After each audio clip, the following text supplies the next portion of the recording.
કેશોદનું મઢડા સોનલાઈ ધામ બન્યું જળમગ્ન મઢડા. મુડિયાસા જેવા અનેક ગામો હાલમાં બેટમાં ફેરવાઈ ગયા છે અને મુડિયાસા ગામ સંપર્ક વિહોણું બન્યું હોવાનું જાણવા મળ્યું છે. કેશોદ પંથકમાં મેઘરાજાએ ધામ રોડતા સરેરાશ 10 થી 15 ઇંચ વરસાદ પડવાની સાથે જ ઉપરવાસમાં ભારે વરસાદને કારણે કેશોદના ખેડ પંથકમાં પસાર થતી નદીઓમાં ઘોડાપૂર આવતા સમગ્ર ખેડ પંથક જળબંબાકાર થઈ જતા સામાન્ય જનજીવન ઉપર ભારે અસર થઈ છે.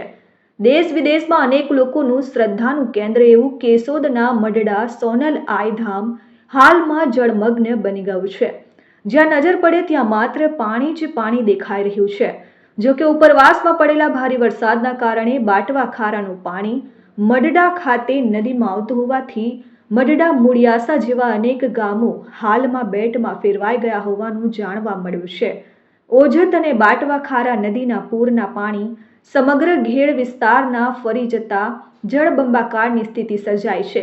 કેશોદના બામણાસા ઘેડ સહિતના ઘેડ પંથકના અનેક ગામો હાલમાં બેટમાં ફેરવાઈ ગયા હોય તેવી સ્થિતિ સર્જાઈ છે. તો બીજી તરફ ગઈકાલે આવેલા ઓજત અને બાટવા ખારા નદીના પૂરના કારણે ખેડૂતોના ખેતરનો પારો તૂટતા હજારો હેક્ટર ખેતીનું જમીનનું ધોવાણ થયું હોવાનું જાણવા મળ્યું છે. દર વર્ષે જમીનના ધોવાણને લઈને લાખો રૂપિયાનું નુકસાન થાય છે. તો બીજી તરફ છેલ્લા 15 થી 20 કલાકમાં પડેલા ભારે વરસાદને લઈને હાલમાં બામણાસા સહિતના કેશોદ તાલુકાના ઘેડ પંથકમાં જળબંબાકાર જેવી સ્થિતિનું નિર્માણ થયું છે. નદીઓમાં આવેલા ઘોડાપૂરથી ખેડૂતોની હજારો હેક્ટર જમીનનું ધોવાણ થયું છે. ત્યારે આ બાબતે સરકાર ક્યારે જાગશે તેવો સવાલ ઘેડ પંથકના ખેડૂતો ઉઠાવી રહ્યા છે. Aniruddhsinh Babariya, RN news, Keshod.